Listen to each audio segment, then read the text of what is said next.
Hello ladies and gentlemen, thank you for clicking on another one of my videos. I am Screen Scene Guru, and tonight we'll be discussing Season 2 of Star Trek, picking up off with the last video I've done. The previous video I did a comic book review. I'll be doing the same in this one, so if you guys like that, be sure to let me know. So following up from where we left off, I covered the first 8 episodes. So this is following up from there.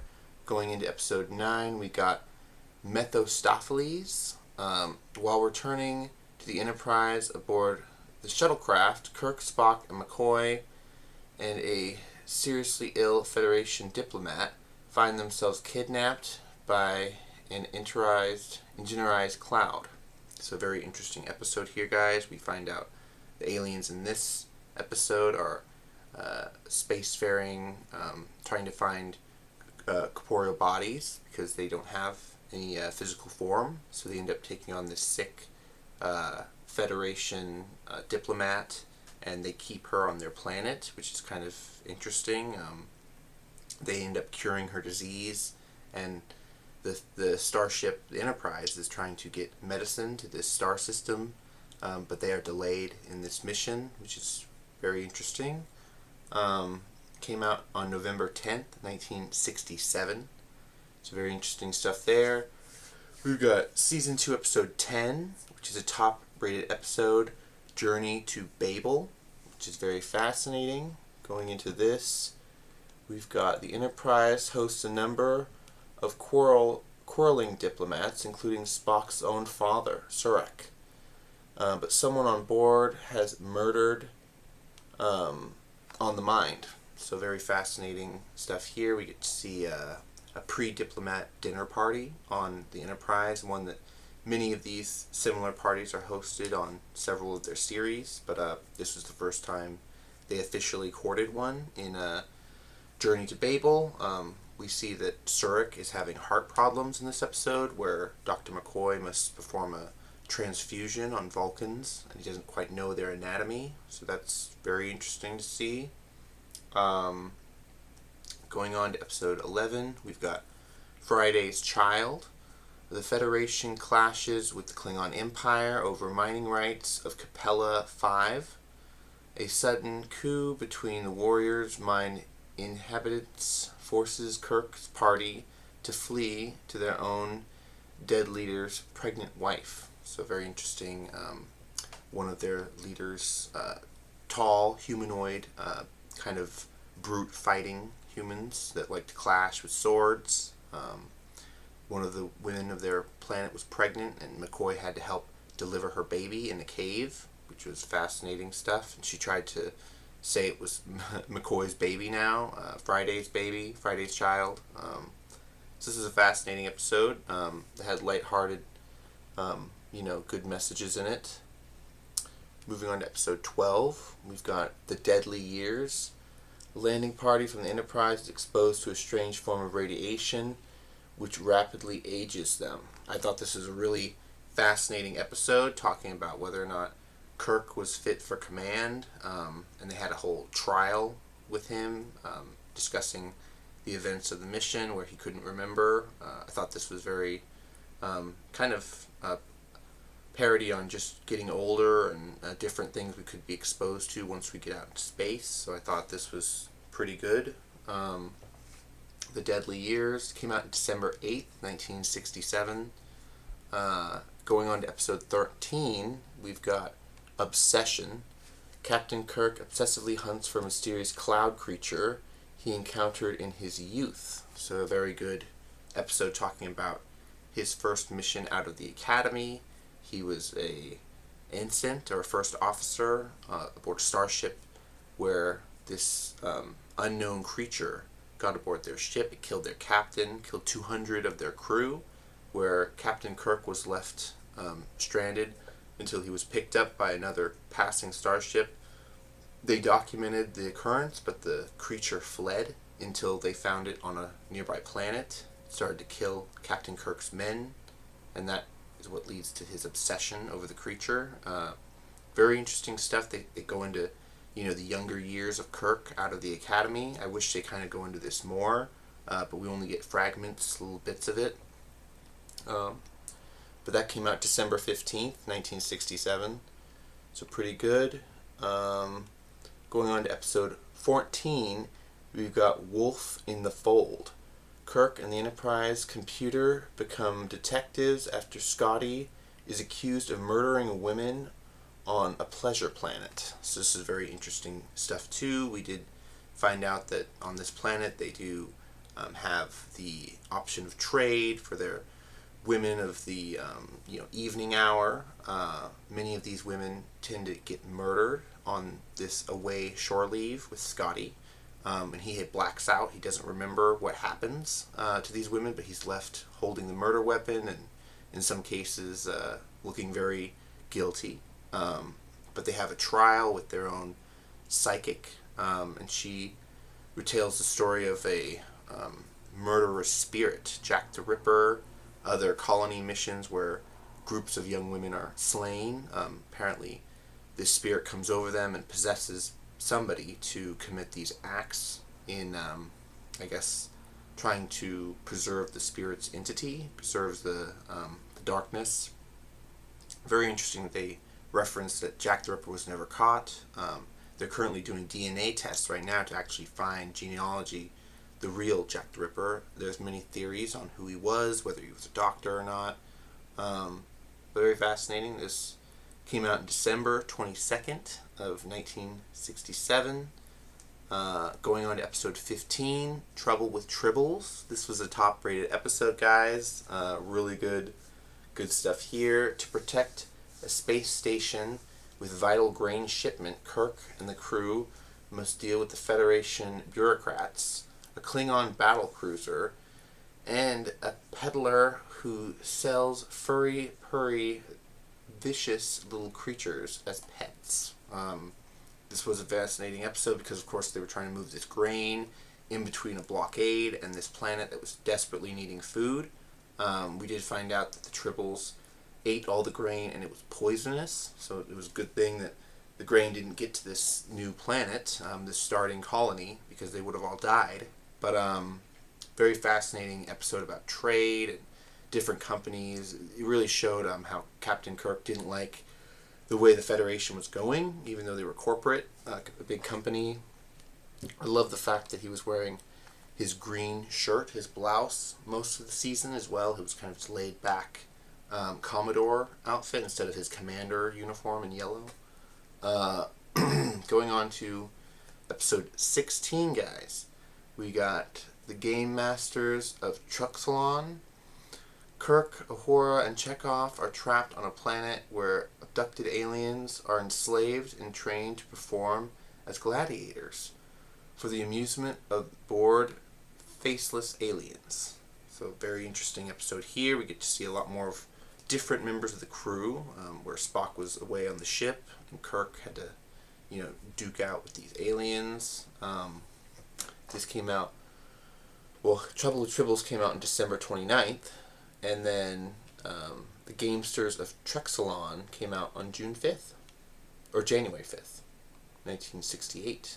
Which 1968 was pretty big for a UFO flap. A lot of craft were seen all around the world.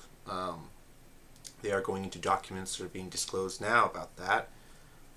Going on to episode 17, A Piece of the Action. This was another favorite of mine. It should be a top rated, but it's not listed on IMDb. But the crew of the Enterprise struggles to cope with a planet of improv people who have modified their society to be 1920s gangsters.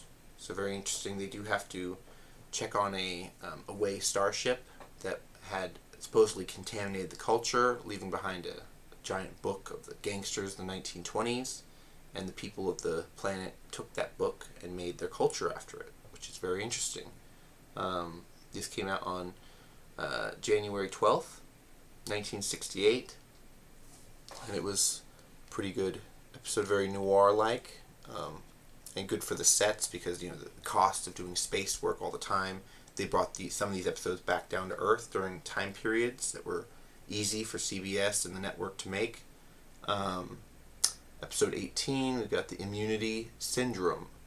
This came out on January 19th, 1968. The Enterprise encounters a gigantic energy-draining space organism that threatens the galaxy. This is likened to a giant amoeba or a living organism, which is fascinating. It drains their power into cells, which they use for warp drive. Going on to episode 19, we've got A Primitive Little War. Peaceful, primitive people get caught up in the struggle between superpowers, with Kirk unhappily trying to restore the balance of power, disrupted by the Klingons. So we get to find out more about his past, traveling around the galaxy.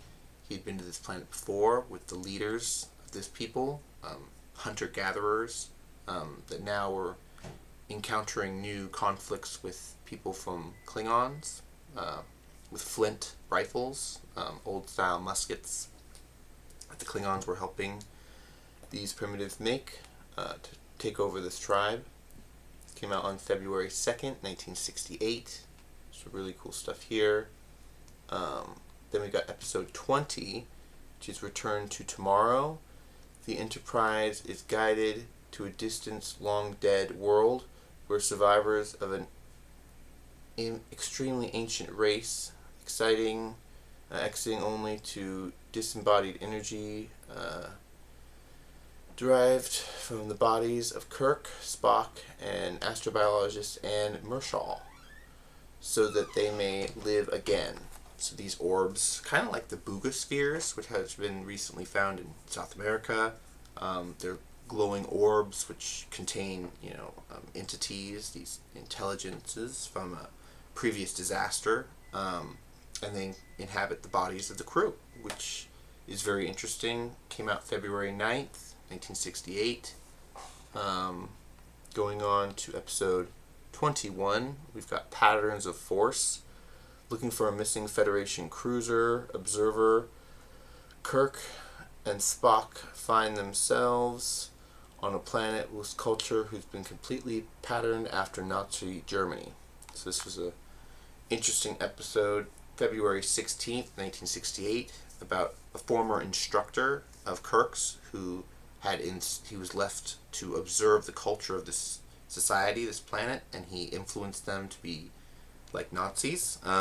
This is a very controversial episode, of course, with the sets and designs. But they ended up freeing their people. They stopped mass culling of their culture, which was good. But unfortunately, the instructor did die, which was very fascinating.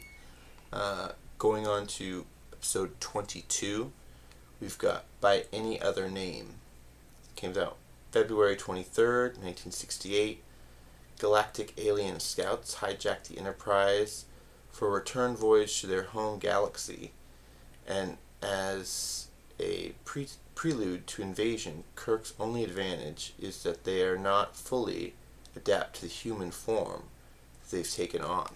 So very interesting stuff here. We see these aliens have stunning technology, an ability to use their belt to freeze people in mid-form, mid-sentence, and other amazing abilities that we've yet to achieve, like condensing people into their baser forms of, salt rock, and they could crumble that rock, and then you wouldn't be able to reatomize. So that was very fascinating stuff that came out February 23rd. Then we've got episode 23, which was the Omega Glory. Responding to a distress signal, Captain Kirk and Tracy. Captain Kirk finds Captain Tracy of the USS Exterior violating the Prime Directive and interfering with a war between the Yangs and the Clones to find secretly their longevity, to find their secret of their longevity. So yeah, basically a former Starfleet captain wanted to find out the secrets to immortality, and it turns out these people weren't living a long time, they had just forgotten how to tell time, which is very interesting. We get to see it's very similar situation to pre-colonial or previous war where Asia took over most of South America or Northern America, and the Combs were fighting back to retake their land. They even had a post United States flag and Constitution, all this stuff, but of course they had fallen back in their ways due to a biological attack, which is fascinating. March 1st, 1968, which was released on the network. Episode 24, we've got The Ultimate Computer. Kirk and subskeleton crew are ordered to test out an advanced artificial intelligence control system, the M5 Multitronic system, which could potentially render all of them redundant. So very fascinating. They talk about Daystrom, which they named several bases after. He scanned his own mind and made the M5, which became kind of crazy after it took over the Enterprise. They ended up having to turn it off because it was not wanting to take commands in their mock war simulation. It was attacking Starfleet ships and killing crew. So that was very interesting. Then we've got episode 25, Bread and Circus. Bread and Circus. Enterprise crew investigates the disappearance of the ship's crew on a planet that is modern vision of the Roman Empire.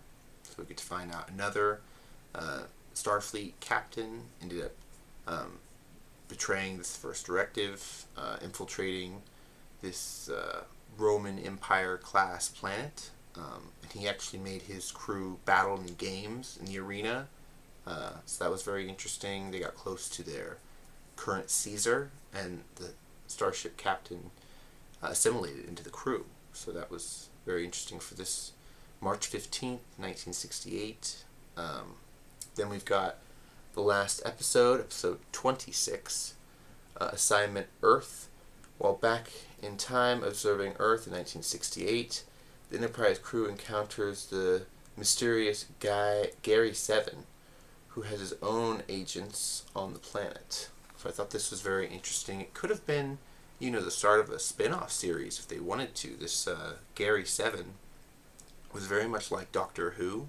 He had his own sonic device. He had his own technology, a giant computer room to teleport, a safe to teleport in and out of. And his mission was to prevent a rocket from malfunctioning. So he had to make sure it detonated 100 miles above the planet, or above the surface, I guess, to make sure history wasn't changed. And he ended up accomplishing his mission with Kirk and Spock's help. That was good. It came out March 29th, 1968. So that was very good. And that was the end of season 2. So we are wrapped, done with it. Thought it was very funny. There was an episode where Scotty had to drink these aliens under a table, and they just kept on drinking whatever booze they threw at them. And that's the thumbnail, by the way, if you guys are curious about the video. Now going into a bit of comic reviews. I did a comic book review last time reviewing season 2 about an alien race that had developed a sickness, and they were going to cull a lot of them.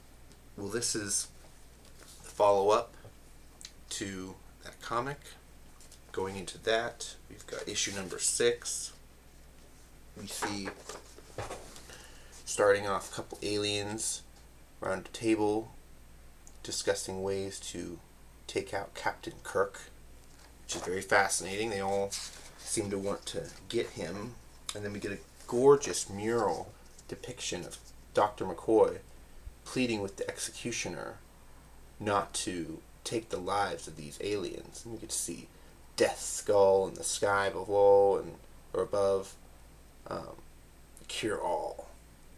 Very nice artwork. And then, of course, Dr. McCoy has his existential issues with the executioner and the leader of that planet.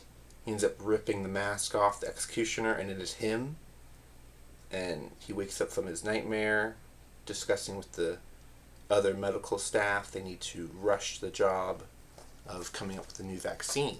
So they start doing trial runs. Then we get to see a little bit more of the crew of the Enterprise talking back and forth about what they're going to do. They've given them a 12-hour deadline to hand over the captain to the captain of this planet, because many races are bidding over what to do with Captain Kirk. And of course, Kirk doesn't want these people to suffer, so he's offered a deal to turn himself over to prevent the mass genocide. So that's very fascinating. Then we get to see this new security officer is having a real tough time getting on the same page with the OG crew.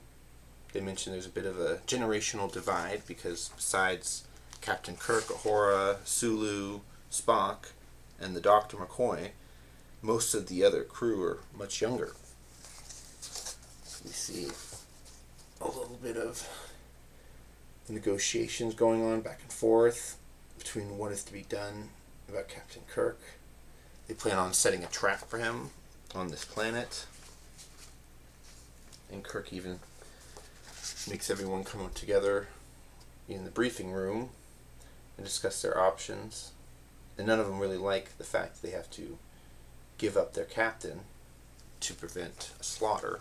But of course, the time it's taking for this vaccine, they're limited on options.